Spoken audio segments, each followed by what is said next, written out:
To see everybody of you, and welcome to the Conscious Business webinar about building fulfilling relationships and great team. We're still waiting for a few more people to flock in from all around the world, but we'll get started here. So for those of you who don't know the Conscious Business Institute or me, I'm Peter Mathies. I'm the founder of the Conscious Business Institute, and I'm co-leading this webinar together with Clemens Hübner, who is in Berlin. Hello. Hi, Clemens. And he's an international partner of the Conscious Business Institute, a former hedge fund manager and recovering hedge fund manager, I might say. I'm still a bit of a hedge fund manager. Yes. So we founded the Conscious Business Institute in 2005 after we saw that our world is undergoing fundamental changes. From personal changes where we are facing a world where more and more people want to work with a more purpose-driven way, and that there was a lot of disengagement in the companies that we worked with and that we invested in, to the climate changes that we are seeing, to the geopolitical changes, to the social changes that we are seeing around the world. If you open the newspapers, you can see that many of these changes are actually happening these days, that something is hitting the fan, and many of us, whether it's in organizational settings, in government settings, or maybe as individuals, really have a hard time grappling with these big transformations. We believe that if we want to master these changes in our world, that we fundamentally need to rethink the way we pursue success and conduct business in this world. This is not a change. This is not a process change or a strategic change, because that would always originate in the same system of thinking that created that problem in the first place. We believe that it is a fundamental transformation. It is a consciousness change. And as we conduct this consciousness change, as we actually are able to undergo this consciousness change, there are a huge realm of new possibilities that are opening up for us as individuals, in teams, as in organizations. So for the past 8 years, we've been working with organizations from 5 people to 150,000 global corporation with 150,000 people. And we usually are working on areas where we help them deal with these challenges ahead, help them shape their next generation leaders, help them lead in a more authentic and empowered way, build more fulfilling collaborative teams, and also create more purpose-driven cultures. Today, we want to speak about a topic that's very dear to my heart, which is really building fulfilling relationships and great teams. Every conversation, every coaching call that we have with individuals has a relationship component. Every problem that we're seeing in the business world has a relationship component, whether we are aware of it or not. So looking at the way we conduct relationships is critical if we want to transform our own lives, the way we work in organizations, and I believe also in the world at large. So it's a very powerful topic, and unfortunately what I've seen is that we have not learned how to build really fulfilling relationships or maintain relationships in critical situations in a very good way.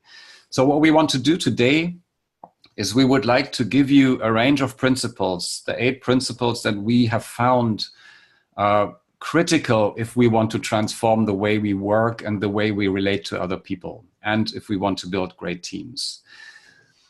So what we are seeing, as I just mentioned right now, is that we are really at a crossroads in our world. It's not something that's just another tapestry or another change, put up a new picture, change something around. It's really a fundamental change, and we are standing at this crossroads where we are headed with our world.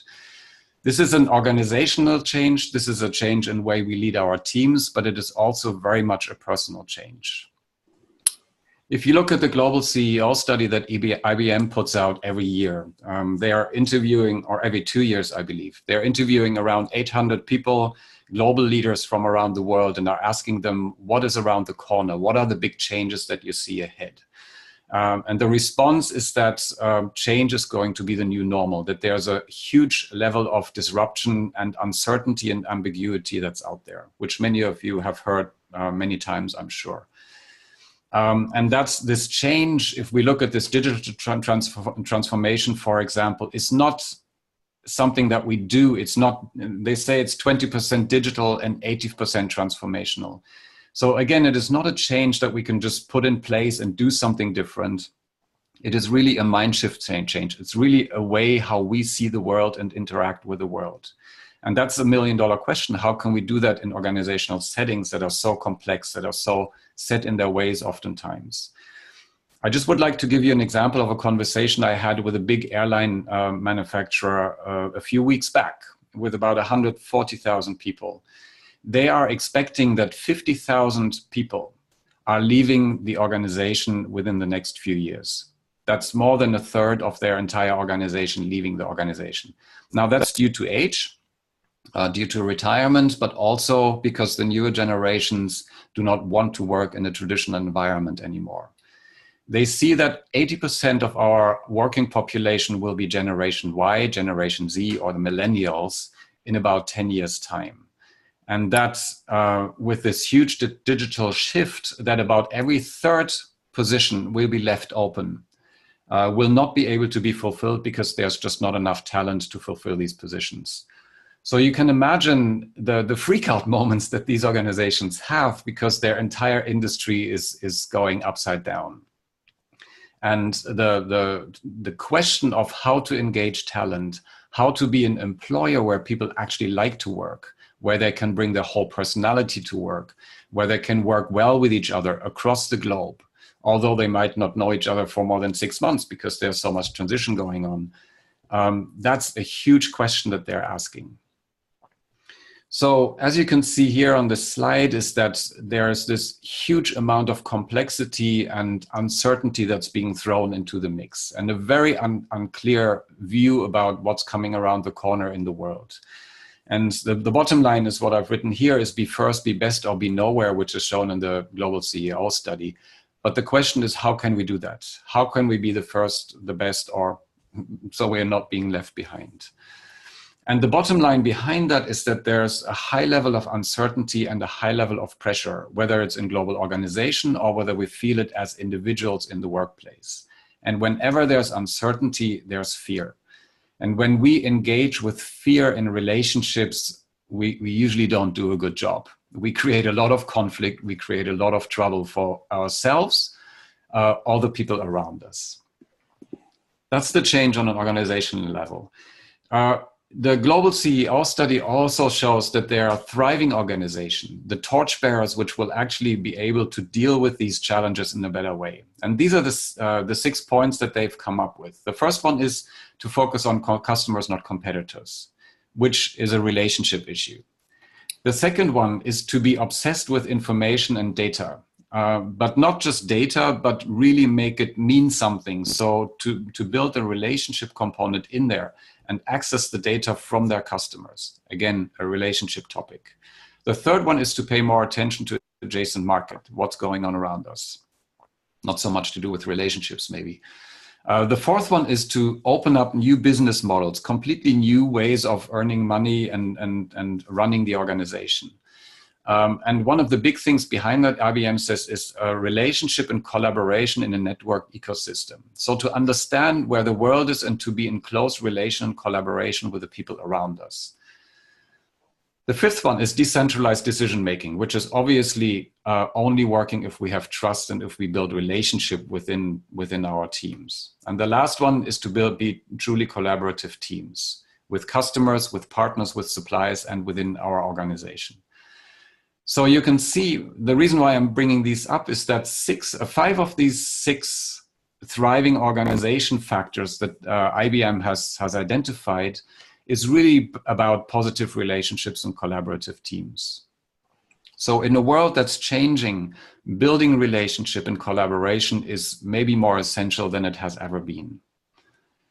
To go to the personal or the team level, the story is not much better because when we talk to organizations, we just feel that there's a huge amount of disengagement and pressure going on. Again, just an example, 2 weeks ago, I had a conversation with a board member at 3 large publicly held traded technology companies. All of them are worth more than 45 billion in market capitalization. And one of the things he sees as a board member is this humongous level of disengagement, that people are not fulfilled anymore with just having a job. And there's this big yearning of, how can I have something that's more fulfilling? How can I relate to the people around me with more connection, with more meaning, with more fulfillment? And one of the big things that he actually saw is that in a world where we trust less and less in our organizational and in our governmental system, there's this huge opportunity for organizations to step up and build teams where people actually like to come together, where they can share what's authentically on their minds and then create something truly meaningful as a group together. So there's this huge yearning for purpose and fulfillment. And if you look at this last thing here, is what I'm not sure whether it's ever been proven, but what we have found is that people don't leave their jobs, they leave their boss. So as employers and as leaders, as team managers, it becomes more vital in these changing times to engage the team to a level that they actually want to stay in the job, that they actually find something more than making money and actually something really meaningful to do. So all of this boils down to this. If you're familiar with this study, it's the longest longitudinal study that has ever existed in history of mankind for over 80 years.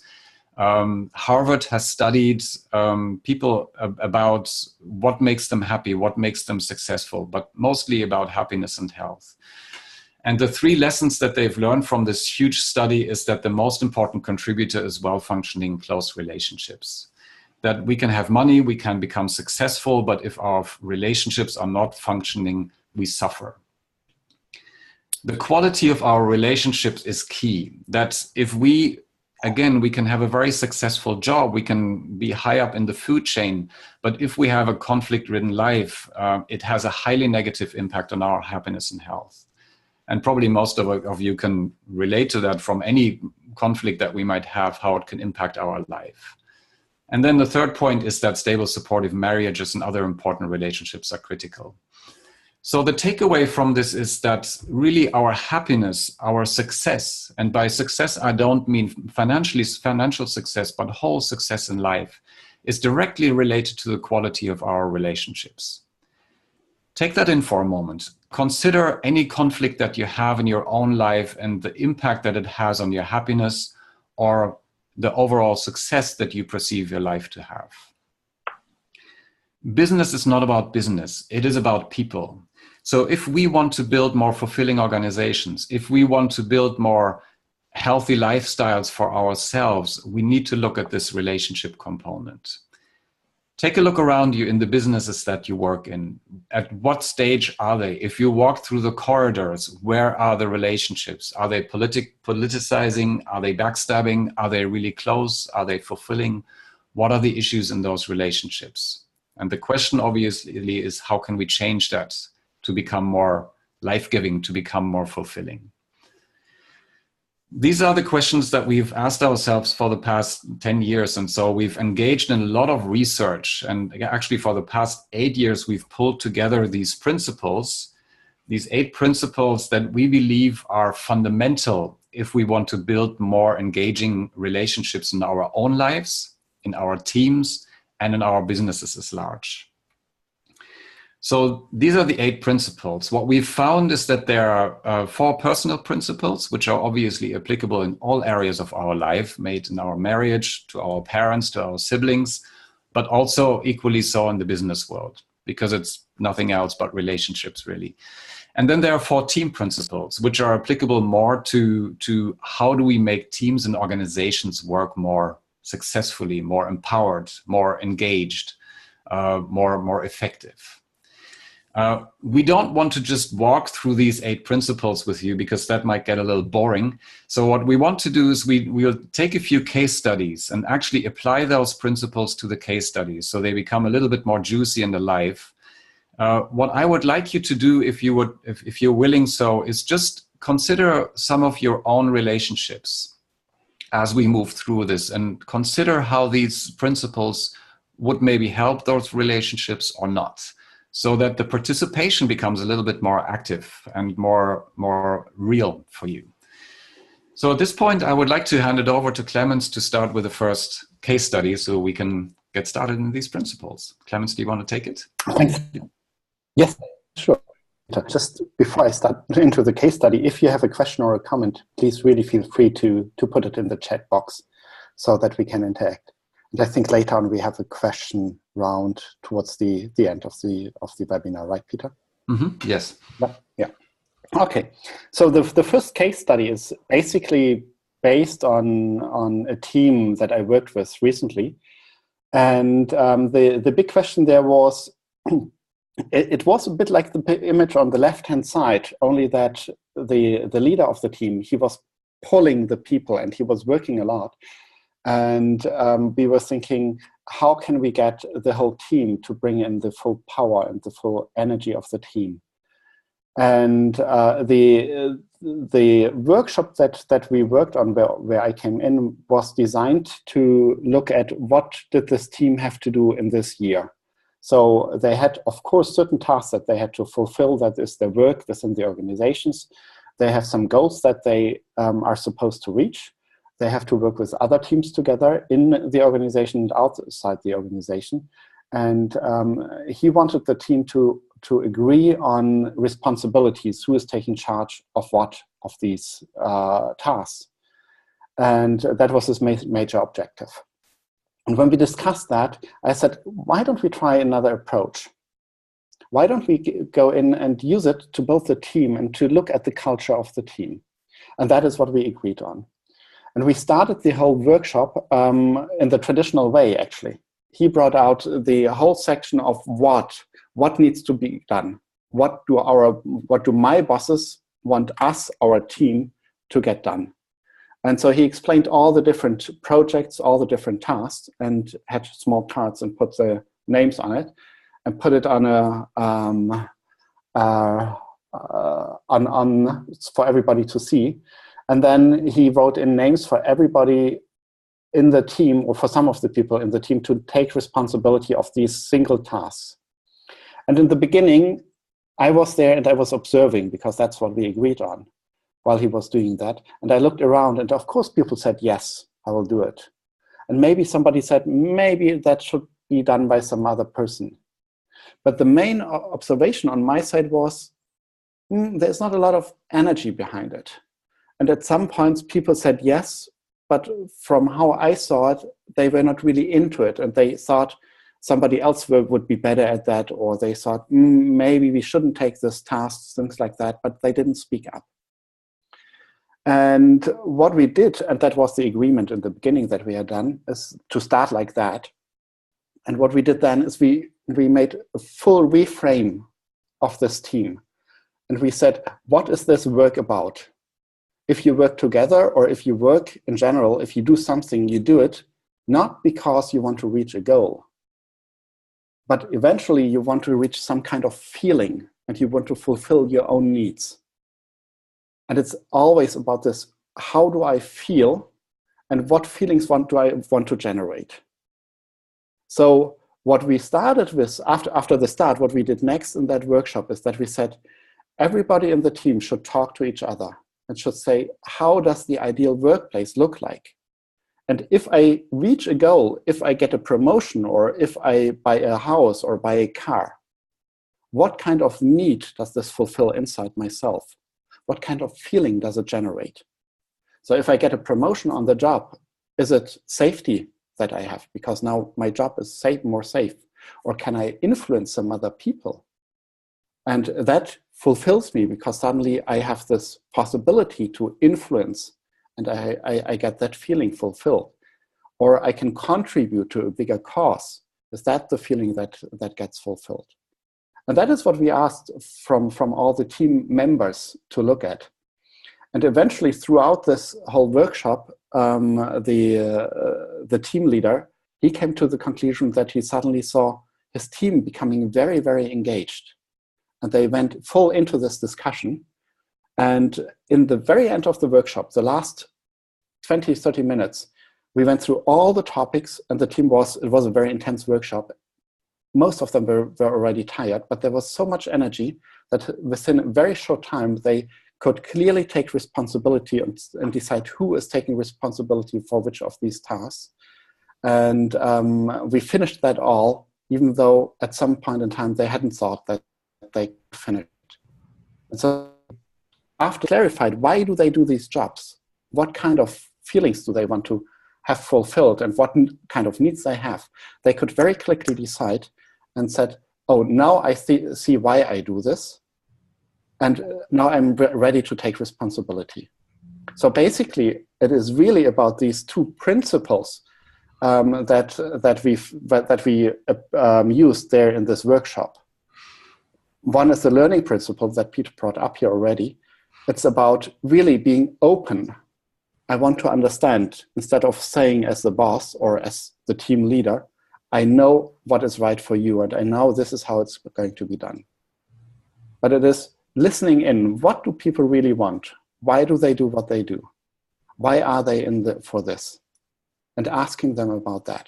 So this is one of the fundamental principles that we have. The second principle of full engagement. Often in business, we really focus on form, what needs to be done, but we forget that for us as human beings, it's not about that. It's really about these feelings, about freedom, about ease, about feeling abundant, about feeling happy, about feeling connected to other people. And then how can I help fulfill this for you? And how can the job actually help fulfill these feelings and bring these feelings to us?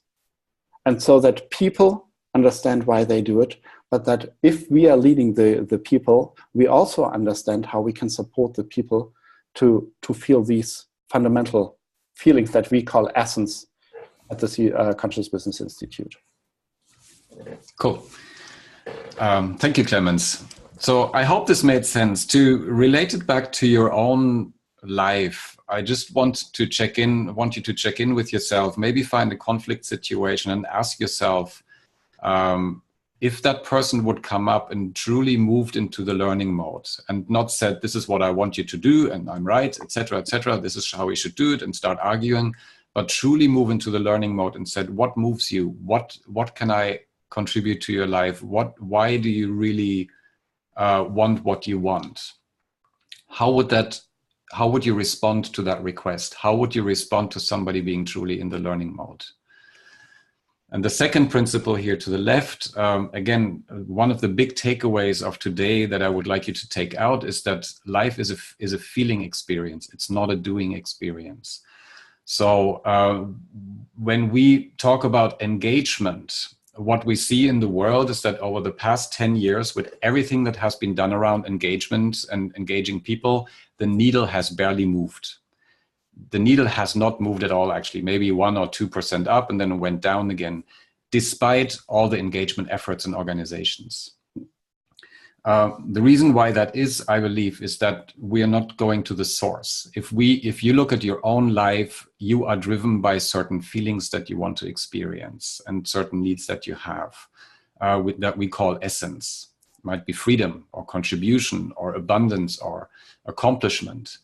If we can work to that level and understand in our team what are your feeling experiences that need to get fulfilled in order to be fully engaged, suddenly we can shift the conversation in an organization. So just check in with yourself. If you would work in a team and your boss came up to you, or you were the boss and went up to your people and asked, what is it that you really want to experience here in order to be fulfilled? And how can I help contribute to that? How would the conversation change? Just to check in for yourself.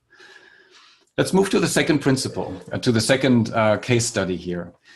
This one is about moving from conflict to collaboration. The case study is the following. Again, it was in a large organization where one of our clients, who was in a leadership program that lasted for an entire year to prepare him for the VP level, he received a call from his senior vice president on a Thursday afternoon. And the senior vice president told him, you need to let 4 people go by Monday morning and let me know who that's going to be.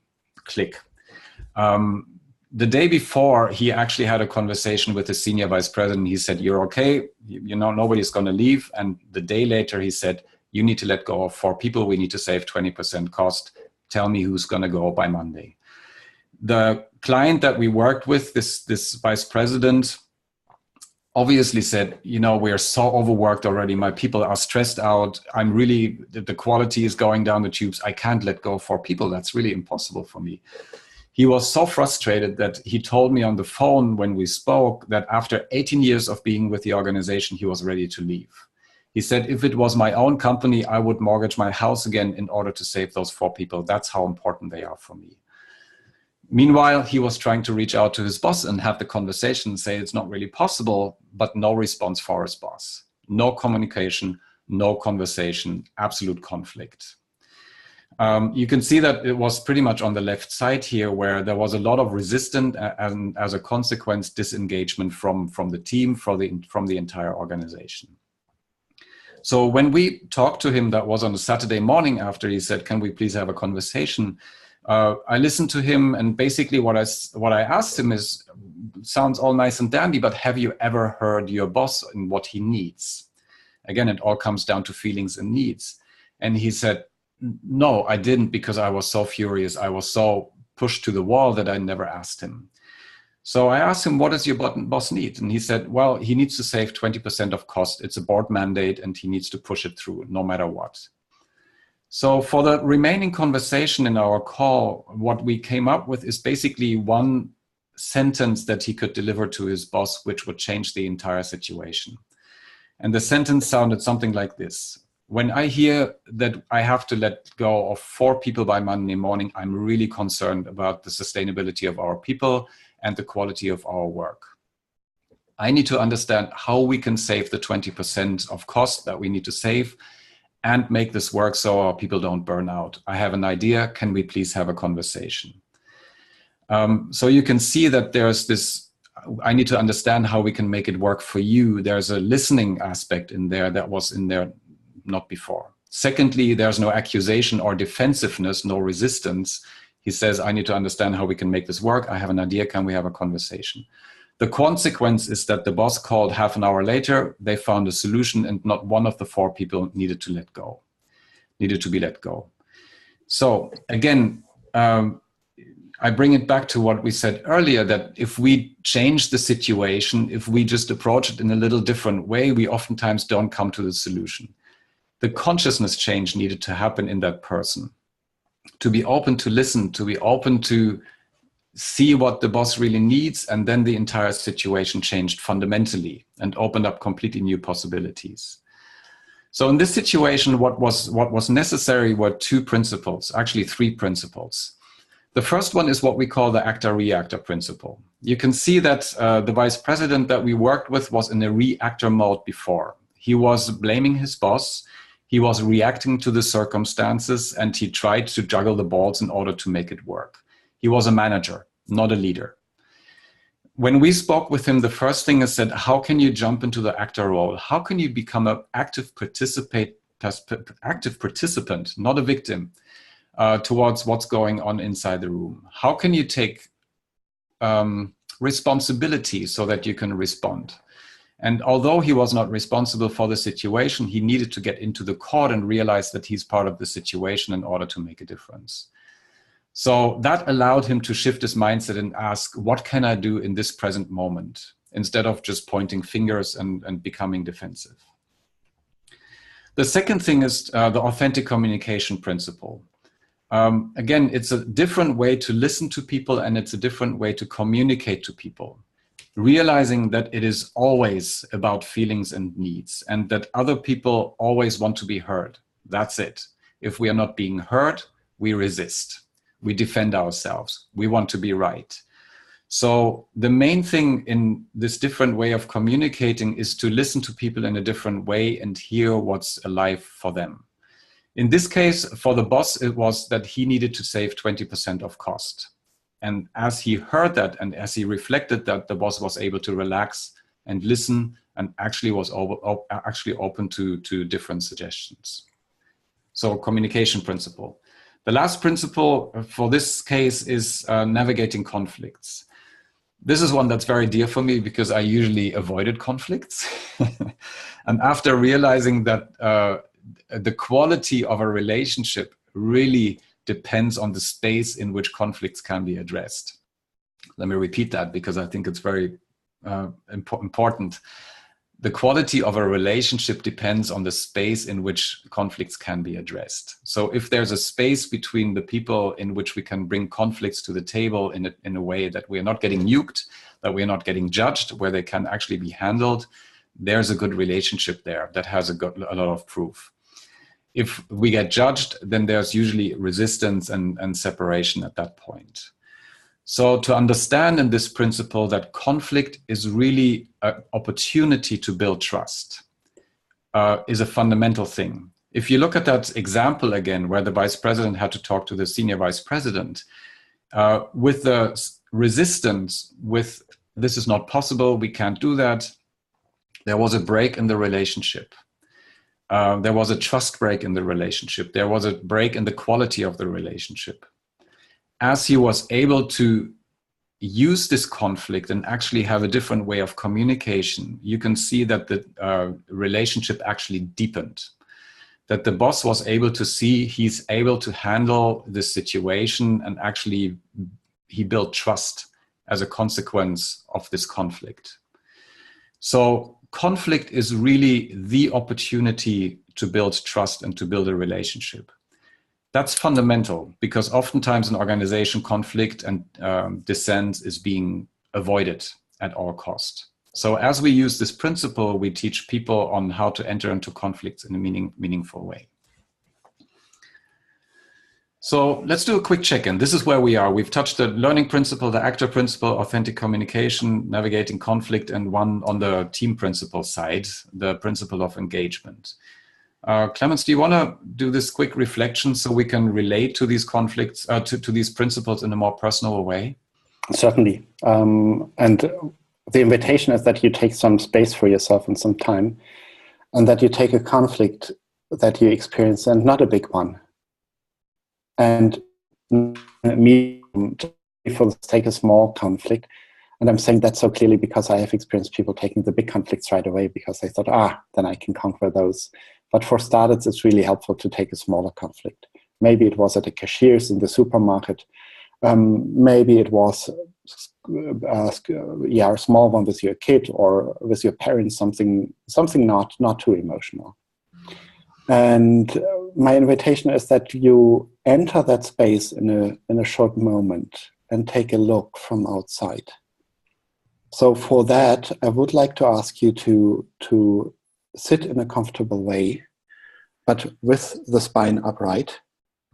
And depending on where you are, you can leave your eyes open or you can close them. And depending on how you feel, feel how your feet are touching the floor and feel how you're sitting in the chair.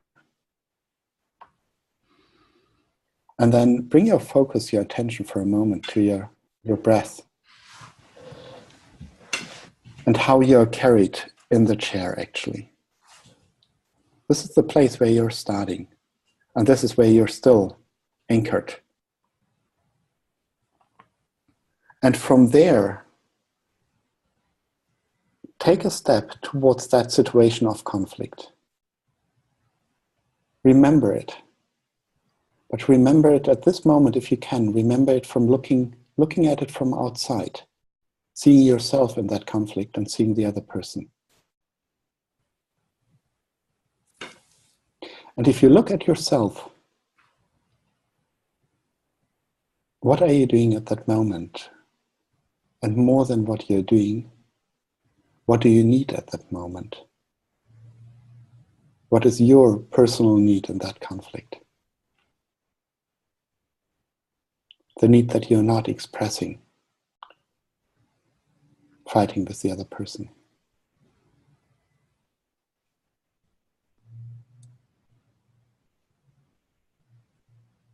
And then take a moment and look at what do you expect from the other person. What do you truly at that moment? What did you say? What did you want from that person at that moment?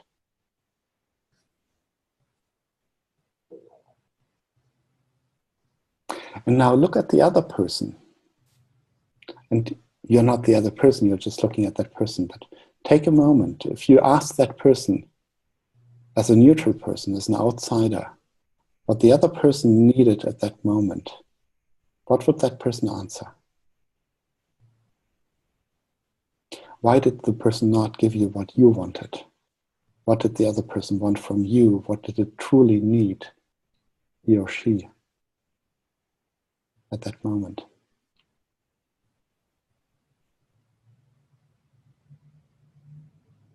And how, what kind of feeling was there?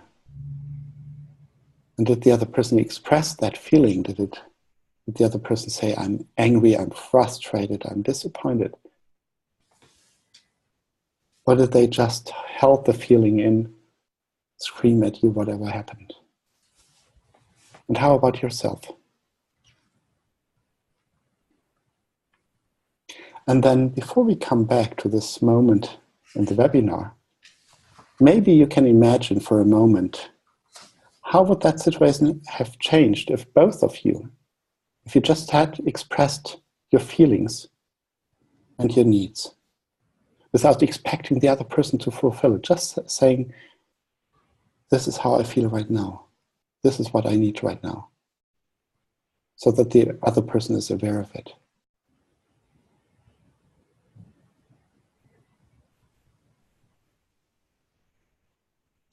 And with that, I would like you to come back into this room, to feel your feet on the floor.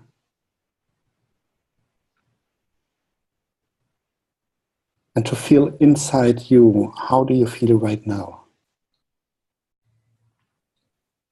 And if there's an uncomfortable feeling left from checking back into that situation of conflict, you can imagine to just really releasing that uncomfortable feeling deep, deep into the earth, to the core where it's very hot and where the uncomfortable feeling will be burned away, transformed.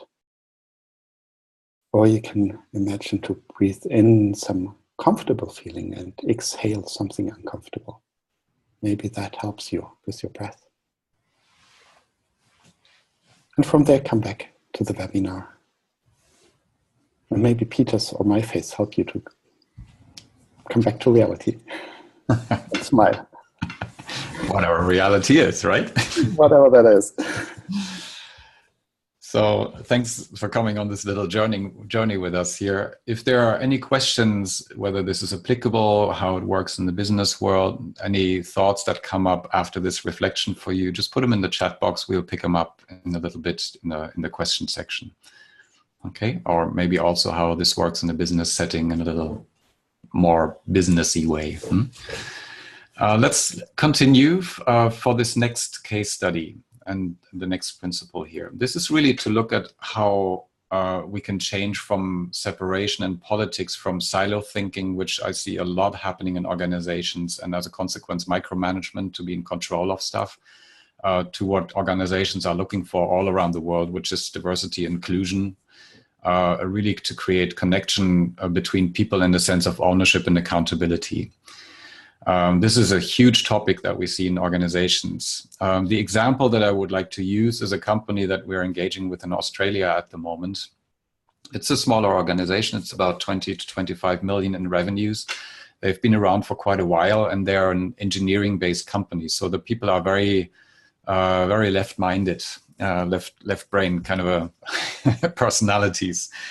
Plus, they have people from Polynesia, from all kinds of areas, from New Zealand, from Australia, that have been oftentimes in conflict in their cultures for a long time.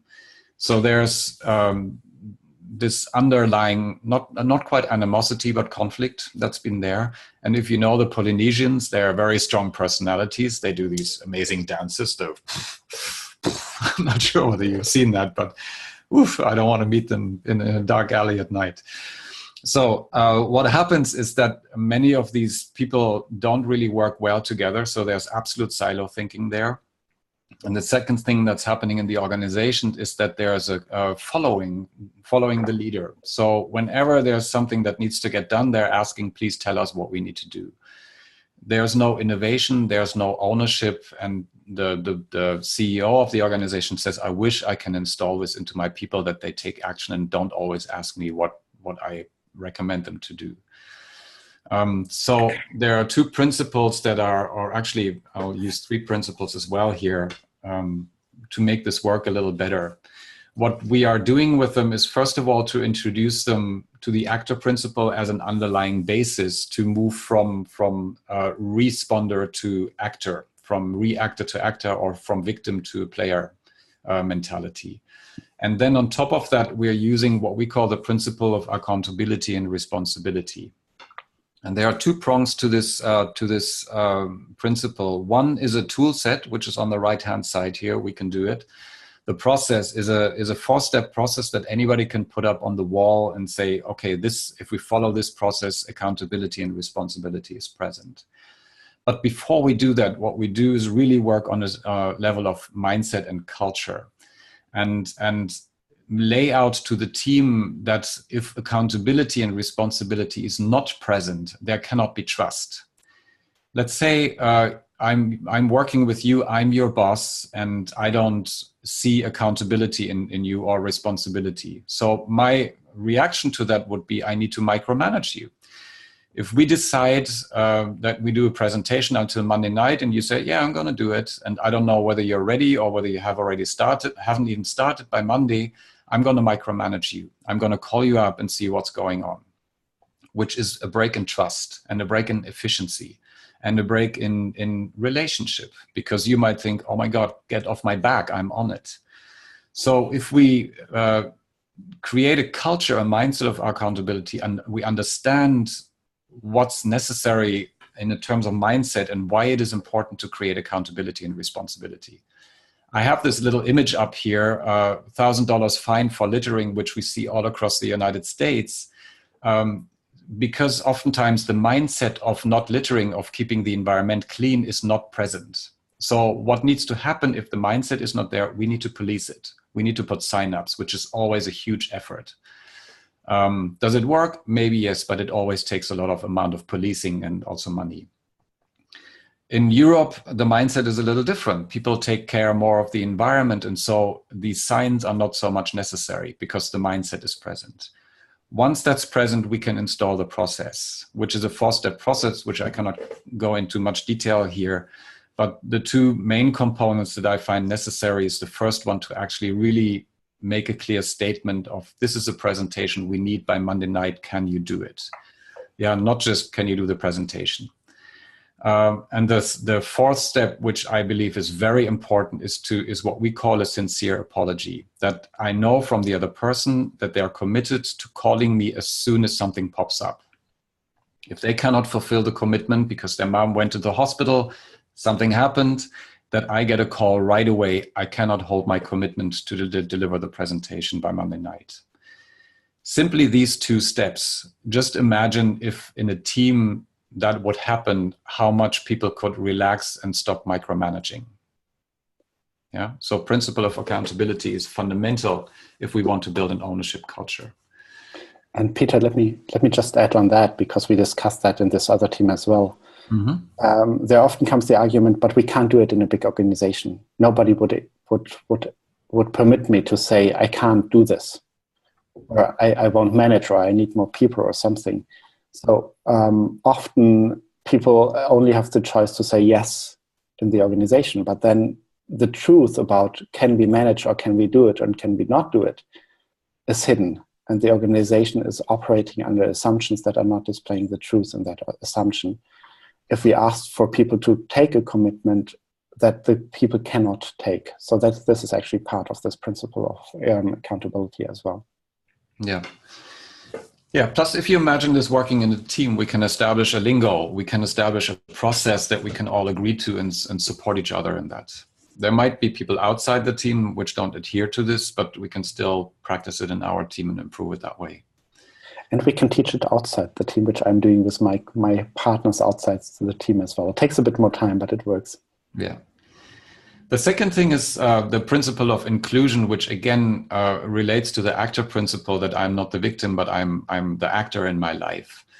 And it relates to what we've talked about earlier about the feelings and needs. Inclusion is not about black or white or female or male or Asian or Caucasian or something.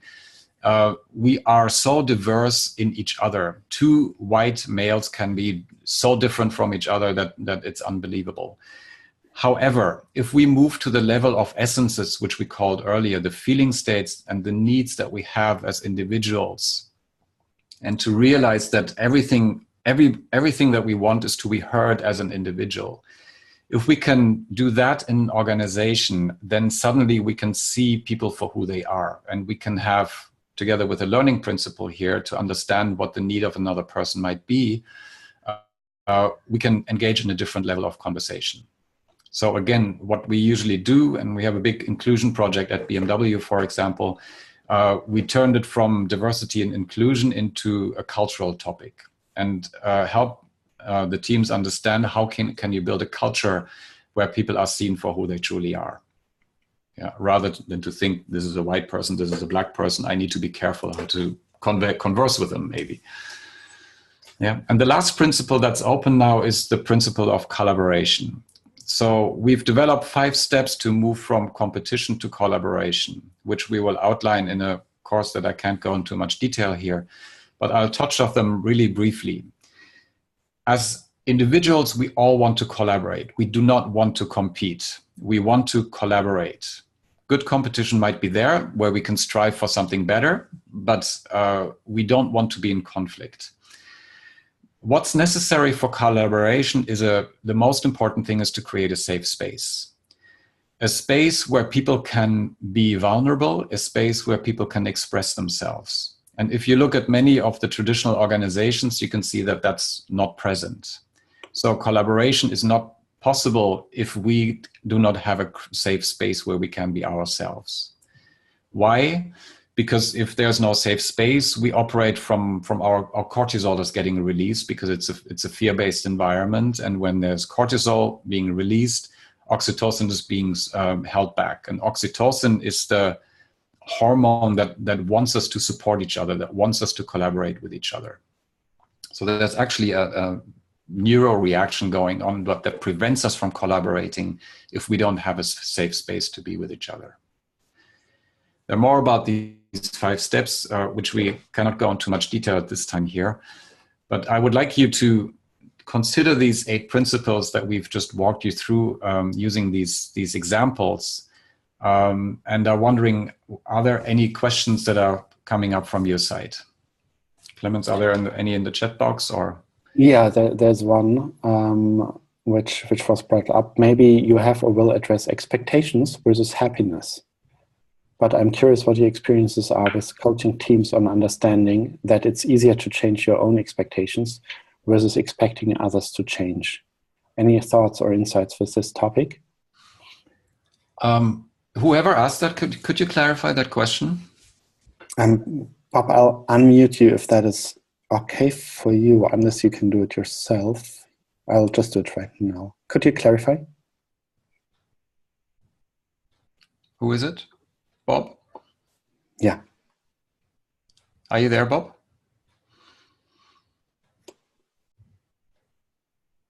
I guess not. Can you read it once more so we can? Okay. Yeah, I have a bit of an idea, but let's read it once more because I'm not fully clear either. The question is, maybe you have or will address expectations versus happiness. But I'm curious what your experiences are with coaching teams on understanding that it's easier to change your own expectations versus expecting others to change. Yeah, there are a couple of things that pop to mind. The first thing is good luck with expecting others to change. That's a setup for a lot of frustration in our world, because that's how our world is currently functioning. There's a lot of, just turn the TV set on and you see a lot of manipulation and expectations for other people to change. And it's clearly not working. So the only thing that we have influence over is our own mindset, our own behaviors, our own thinking, and maybe by that create a ripple effect. Now, organizations are run that there's a set of expectations that's coming top down from the board, and oftentimes, as Clemens says, there's no buy-in because I have to do this by then. I don't believe in that, so I might be willing to do it, but I'm not engaged. that's a fundamental problem in organizations, which prevents engagement and which prevents effectiveness, as a matter of fact, because there's oftentimes a lot of resistance. My mentor always says, have high expectancies, but no expectations. Whenever we have expectations, there's an attachment to it, and this attachment can bite us in the back. This doesn't mean that we can't strive for something. So with expectancies, I mean, reach for the stars, go for it, but be willing to adjust if it's necessary.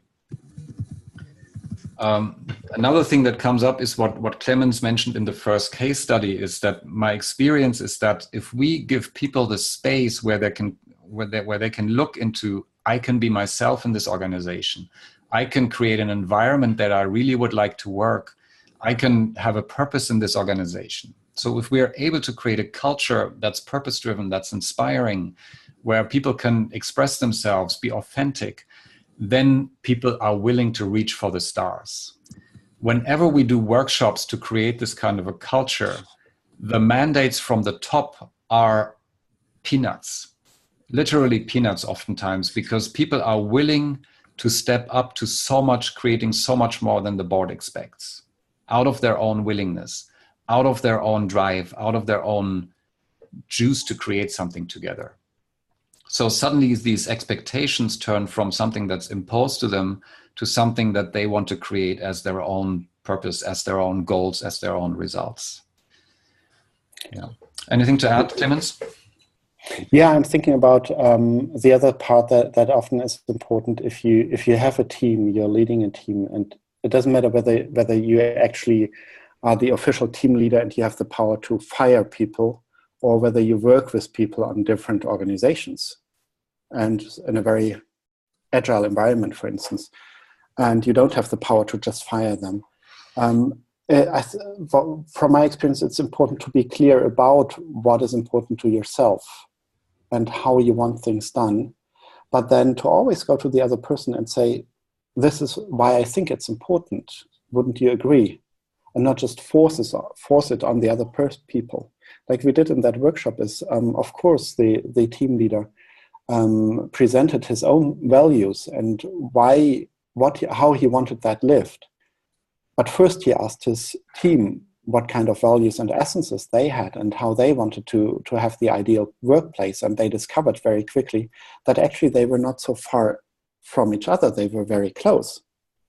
And so that the true expectations, not what were put on them, but the actual expectations on what work is about and how they wanted to work were very similar to each other. And this communicating about it with the learning principle, really being open and listening. Why do you do it? Why do you want to do it? And expressing that very clearly. This is why in the reflection I asked you, what is your need and what is your feeling? Did you mention it? That is how we can change people, but not by telling them you have to change. That often doesn't work because that creates resistance. So I would say it's possible to change people, but not by you have to change, but by being very clear and open and honest in that way. And it doesn't work all the time. There's cases where it doesn't work, and I think that needs to be mentioned as well. Great, thanks. By the way, Bob shared a video about the Polynesian culture. If you feel tickled to copy that link and look at it later. And he was writing his mic isn't working. Yes, I indeed didn't hear you. Does this answer your question, Bob? Do you want to write into the chat box? Write us in the chat box if you have any other questions. Yes. I would like to move forward because of time integrity. So basically what we've looked at is these principles. What just hopefully really became clear is also with these questions about expectations is that all people want is to be heard. This may be one of the biggest takeaways for your personal relationships and also for business relationships. But if we want people to do something, it oftentimes leads to conflicts because all we want is to be heard in the first place. Only then are we able to relax and listen to other people. Maybe that's a takeaway. The second takeaway from this is that many of these principles are actually something where mindset is the most important thing. Think about the learning principle, for example. We just go in and say, I'm going to listen to this guy and then I'm going to tell him what I want. It's not going to work. So please don't use it if you come with that mindset. The learning mindset and the actor and the authentic communication, everything around here really requires first and foremost a mindset of I'm okay, you're okay. And a genuine sense of I would like to learn from these relationships. I don't want to impose something on that person, but I genuinely want to learn. Again, this is the different consciousness that we bring into the room. If this different consciousness is present, then something else can change in the relationship. Otherwise, we can use these principles and nothing might change.